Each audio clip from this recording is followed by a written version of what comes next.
Graça e paz, irmãos. Mais uma quarta-feira, uma vida com propósito.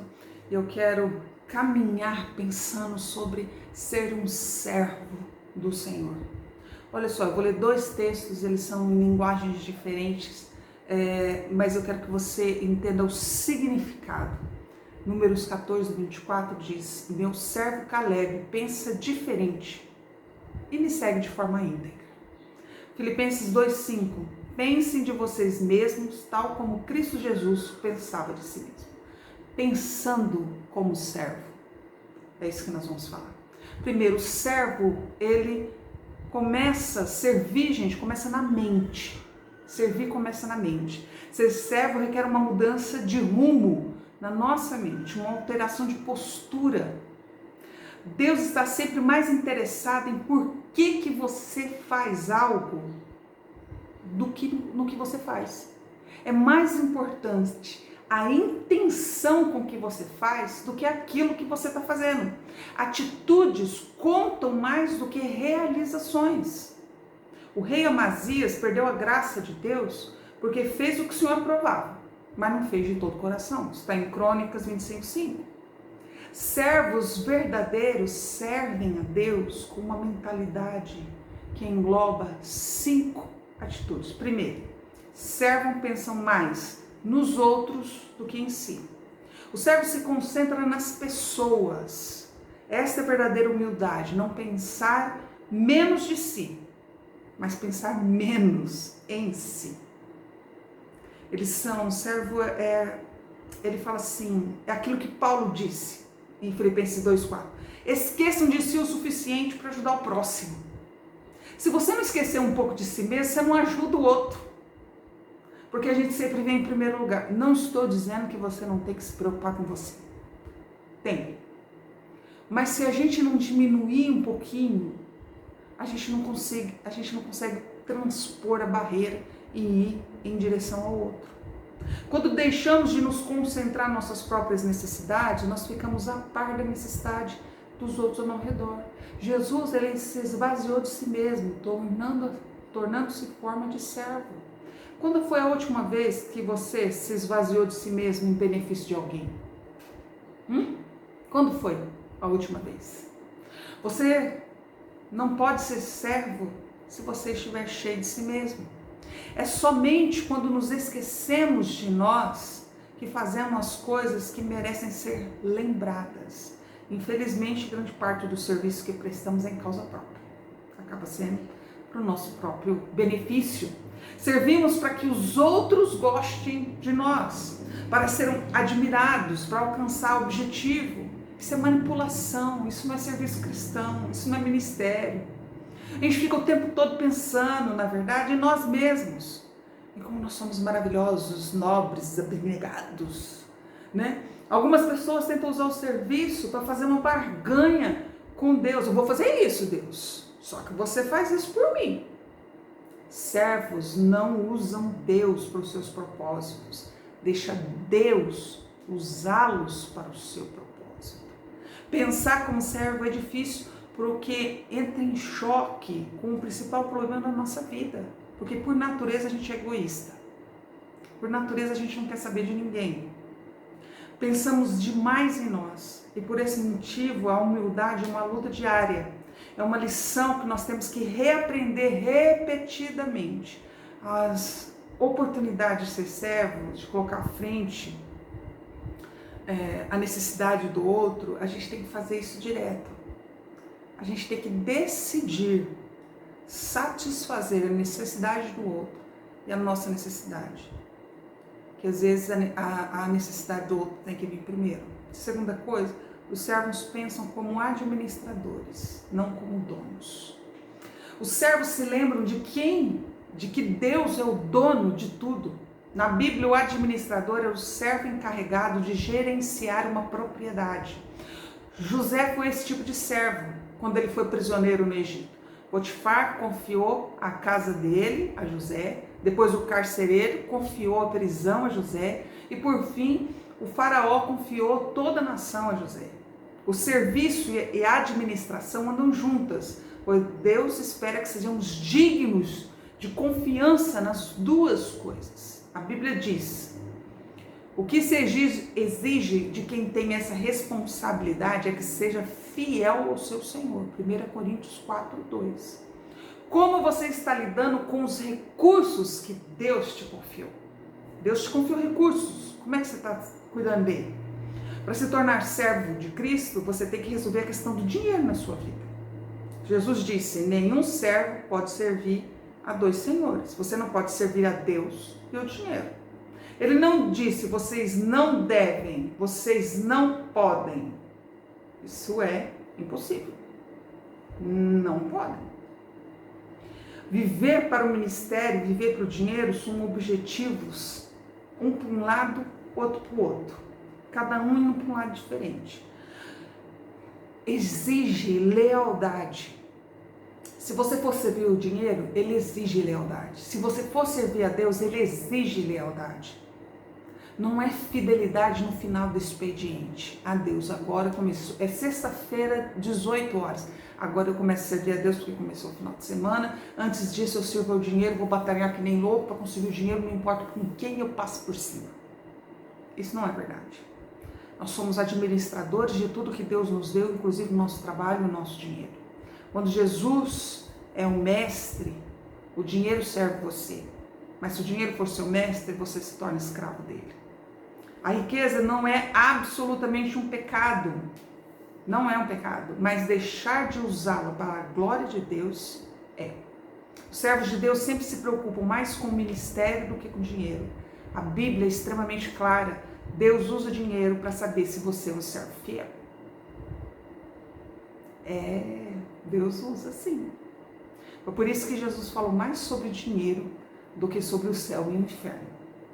Ele disse: assim, se vocês não forem dignos de confiança, de lidar com as riquezas desse mundo ímpio, quem confiará as verdadeiras riquezas?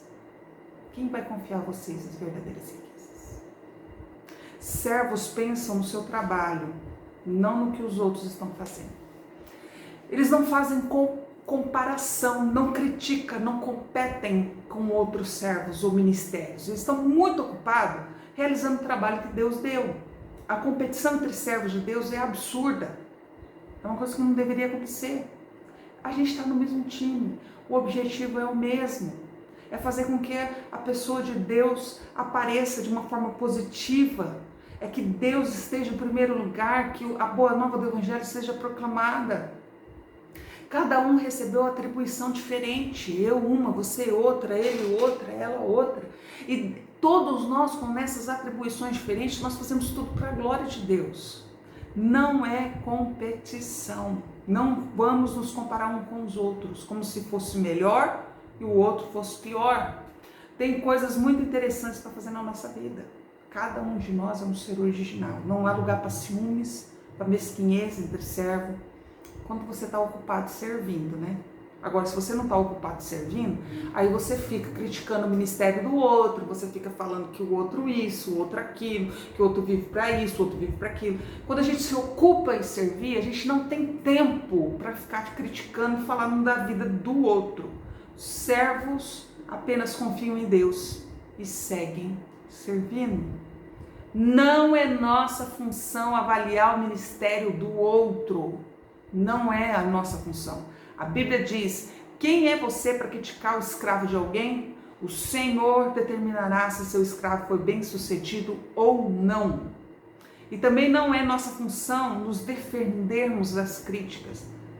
É Deus quem vai cuidar disso. Siga o exemplo de Moisés, que se mostrou verdadeiramente humilde quando enfrentou a oposição. Faça como Neemias, cuja resposta às críticas era simplesmente: meu trabalho é muito importante para que eu interrompa agora para conversar com você. Deixa quieto e vai fazer seu trabalho. Se você serve como Jesus, você pode esperar ser criticado, é um fato. Você está servindo como Jesus, você vai ser criticado. O mundo e até mesmo grande parte da igreja não compreende o que Deus valoriza. Um dos mais belos atos de amor demonstrados a Jesus foi criticado pelos discípulos. Maria tomou a coisa mais valiosa que ela possuía, um perfume caro, e derramou sobre Jesus. seu generoso, aquele serviço, aquele ato maravilhoso de amor, foi considerado desperdício por muitas pessoas. Mas Jesus o chamou de significativo. E isso é tudo que importa. Seu serviço para Cristo nunca vai ser um desperdício. Não importa o que os outros digam. Quarta coisa. Os servos baseiam sua identidade em Cristo. Por se lembrarem de que são amados e aceitos pela graça, não tem que provar o seu valor. Não precisa. Eles aceitam de bom grado trabalhos que pessoas inseguras considerariam abaixo delas. Um dos mais profundos exemplos de serviço realizado a partir de uma autoestima segura, gente, foi a lavagem dos pés que Jesus fez. Jesus, o que ninguém mais faria, trabalho de escravo, trabalho daquele assim que não tem, sabe, escala social? A, B, C, D, ele estava na classe Z, esse fazia esse trabalho. Jesus sabia, de boa, super tranquilo, amarrou a toalha, foi lá e lavou os pés. Isso não afetou a autoestima, não afetou o fato dele ser Deus, não afetou o fato dele fazer milagres, não afetou o fato dele pregar as boas novas e o reino, não afetou nada. Jesus foi lá e fez. Jesus sabia que o Pai havia colocado todas as coisas debaixo do seu poder. Jesus sabia. Então ele foi lá e fez. Se você quer ser servo, você deve depositar sua identidade em Cristo. Somente pessoas seguras de si podem servir. Pessoas inseguras estão sempre preocupadas com a aparência perante as outras pessoas. Elas temem a exposição das suas fraquezas e vai se escondendo embaixo de orgulho, de pretensão, entendeu? Quanto mais você for inseguro, mais irá querer que as pessoas te sirvam e vai mais necessitar da aprovação das outras pessoas. Existe um homem de Deus que eu gosto muito dos livros dele, chama Henry Nouwen, e ele diz: para sermos úteis aos outros, temos que morrer para eles. Ou seja, temos de deixar de medir a nossa importância e valor pelos parâmetros dos outros. Dessa forma, ficamos livres para manifestar misericórdia. Quando você baseia seu valor e a sua identidade no seu relacionamento com Cristo, fica livre das expectativas dos outros. E isso permite que você realmente o sirva melhor. Perfeito. Os servos, eles não precisam cobrir as paredes com placas de prêmios. Não precisa disso. Eles não insistem em ser tratados por títulos, nem se envolvem em mantos de superioridade. Paulo disse: você pode gloriar-se de você mesmo, mas a única aprovação que conta é a do Senhor. Se alguém teve grande chance na vida de se gabar dos seus conhecimentos pessoais, de citar seus relacionamentos, foi Tiago, o meu irmão de Jesus. Já pensou nisso? Ele podia se gabar de tudo. Eu sou meio irmão de Jesus. Eu sou. Ele tinha credencial. Eu vivi com ele, eu morei na mesma casa, eu dormia ali, no mesmo quarto. Ainda assim, você olha na introdução da carta dele, ele se refere a ele mesmo como servo de Deus e do Senhor Jesus Cristo. Quanto mais próximo você está de Jesus, menos você vai precisar se promover. Quinta coisa. Servos consideram o ministério uma oportunidade, não uma obrigação. Eles gostam de ajudar as pessoas, suprir necessidade, ministrar, servem ao Senhor com alegria, como diz no Salmo 100. Por que eles servem com alegria? Porque amam o Senhor, reconheceram sua graça, sabem que servir é o melhor uso que pode dar à sua vida e têm ciência de que Deus prometeu uma recompensa. Jesus prometeu: o Pai honrará, recompensará qualquer um que servir. Paulo disse: ele não esquece o trabalho que vocês fizeram, nem o amor que lhe mostraram na ajuda que deram e ainda estão dando aos irmãos na fé. Imagina o que pode ter acontecido, o que poderia ter acontecido, se apenas 10% dos cristãos em todo o mundo levasse a sério o papel de ser servo. Imagine todo o bem que poderia ter sido feito até agora. Você está disposto a ser uma dessas pessoas? Você está disposto? Não importa a sua idade, Deus irá usá-lo e se você começar a agir e pensar como servo. Albert Schweitzer disse: as únicas pessoas realmente felizes são aquelas que aprenderam a servir. Eu ouvi, não consigo lembrar de quem, vou falar isso só para a gente encerrar. Não consigo me lembrar de quem, que nós somos não sei quantos milhões de evangélicos no Brasil e que até 2030, 2040, não sei, a gente vai ser acho que mais de 60% da população. Eu penso comigo mesma, e daí? E daí?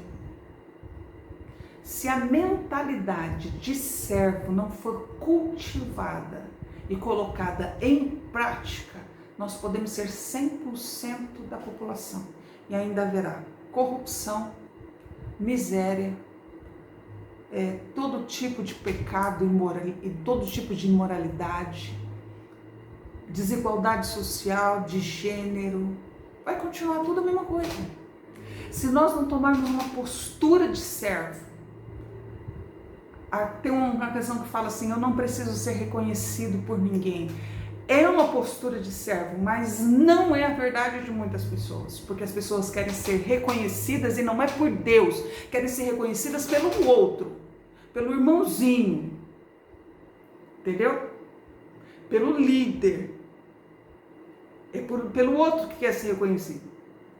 Mas se eu tomo a responsabilidade para mim de ser como servo do Senhor Jesus Cristo, mudo a minha mentalidade e as minhas atitudes, eu realmente não preciso ser reconhecido por ninguém. E eu canto isso verdadeiramente. Eu canto isso de verdade. Porque o que importa é fazer com que reconheçam a Ti. Que você, em nome de Jesus, mude aqui, uma chave. E que todos nós possamos ter essa mentalidade de servo. E que realmente a população evangélica nesse país, vamos começar por aqui, faça a diferença aonde Deus tem nos plantado. Em nome de Jesus. Beijo grande. Deus te abençoe. Paz.